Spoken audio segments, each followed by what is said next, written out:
తండ్రి కుమార పరిశుద్ధాత్మకు మహిమ కలుగునుగాక. ఈనాటి జీవవాక్యం. ప్రభువు ఆర్తుల మొర వినును.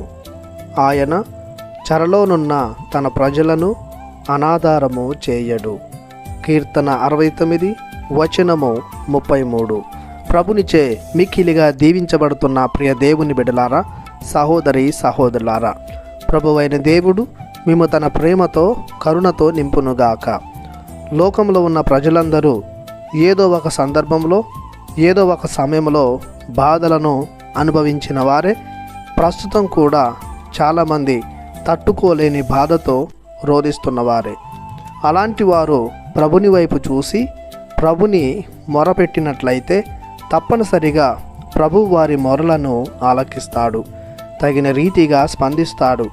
మానవ రోదనకు లేదా ఆర్తికి కారణాలు మానవుణ్ణి బంధించిన చెడు వ్యసనాలు, అలవాట్లు, చేసిన పాపం శాపమై తప్పించుకోలేని బాధలను, రోగాలను అనుభవిస్తుంటారు. కొందరు త్రాగుడు, త్రీనుడు వంటి మత్తు పదార్థాలకు బానిసలై బయటికి రాలేక కొట్టుమిట్టాడుతుంటారు.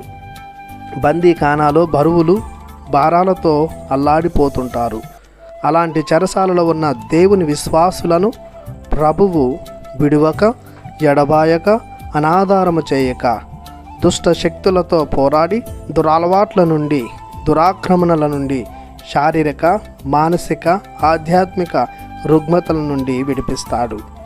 తన సేవకులుగా, బిడ్డలుగా స్వేచ్ఛ స్వాతంత్రాలతో దేవుని ఎడల భక్తి శ్రద్ధలతో జీవించేలా తీర్చిదిద్దుతాడు. ఇర్మియా గ్రంథము 29:11 వచనంలో వాగ్దానం చేసిన మేలైన ఆశీర్వాదకరమైన బంగారు భవిష్యత్తును వారికి ప్రభువు బహుమానంగా దయచేస్తాడు.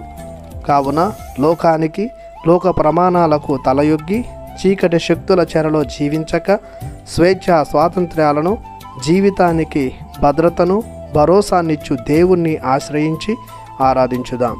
ప్రార్థించుదాము.